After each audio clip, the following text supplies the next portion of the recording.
పదే పదే IVF fail అవుతుంది. రికరెంట్ ఇంప్లాంటేషన్ ఫెయిలియర్ అని చెప్తాము. సో మోర్ దెన్ 2 మంచి క్వాలిటీ ఎంబ్రియోస్ని గర్భసంచిలో పెట్టినా ప్రెగ్నెన్సీ రాకపోవడం అనేది పదే పదే జరుగుతుంది అంటే దాన్ని రికరెంట్ ఐవీఎఫ్ ఫెయిలియర్ అని చెప్తాము. సో వీటికి కారణాలు ఏమై ఉండొచ్చు? ఫస్ట్ ఏజ్ ఎక్కువ ఉండడం అనేది 35 కన్నా ఎక్కువ ఉంటే ఈ ప్రాబ్లం అనేది రావచ్చు. So more than 35 years pregnancy అనేది ఒకటే ఐవీఎఫ్ సైకిల్లో రాకపోవచ్చు. రెండోది quality, egg quality, sperm quality, embryo quality ఇవన్నీ తక్కువ ఉంటాయి.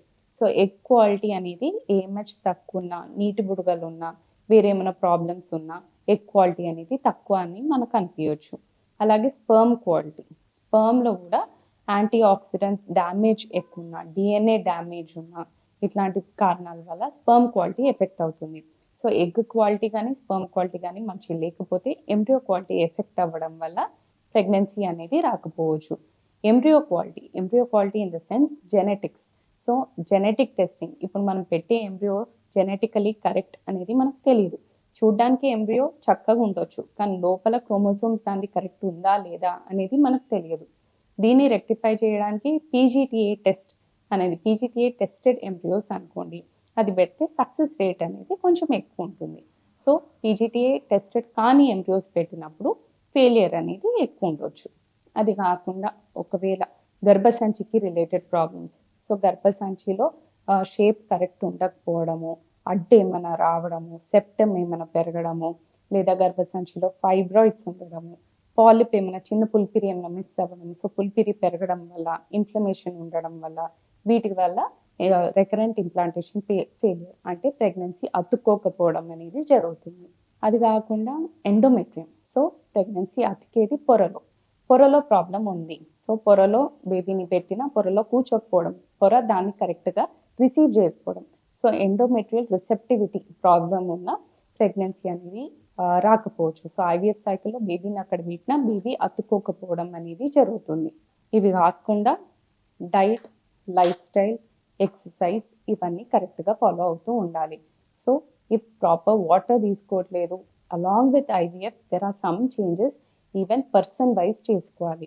సో ఒబిసిటీ అంటే బిఎంఐ కరెక్ట్ ఉండకపోవడం, బాగా ఓవర్ వెయిట్ కానీ అండర్ వెయిట్ కానీ ఉండడము, స్ట్రెస్ లెవెల్స్ ఎక్కువ ఉండడము, ఎక్సర్సైజ్ చేసుకోవడం అనేది ఇంపార్టెంట్. స్ట్రెస్ లెవెల్స్ని తగ్గియాలి, ఫుడ్ కరెక్ట్ తీసుకోవాలి, బ్యాడ్ హ్యాబిట్స్ ఆల్కహాల్, స్మోకింగ్ ఇట్లాంటివి ఏమైనా ఉంటే ఇవన్నీ అవాయిడ్ చేయాలి. So these are the causes. పదే పదే ఐవీఎఫ్ ఫెయిలియర్ జరుగుతుందంటే these are the main causes.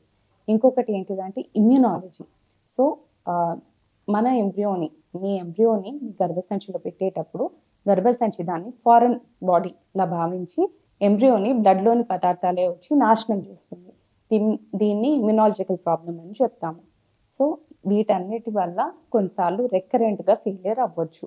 So దీనికి ట్రీట్మెంట్ ఏంటిది అంటే ఫస్ట్ థింగ్ వేరే ఏమైనా కాజెస్ ఉన్నాయా చూసుకోవడం, ఎంబ్రియోని సరిదిద్దడము, కొన్నిసార్లు డోనర్ ఎంబ్రియో అనేది మీకు చెప్పొచ్చు.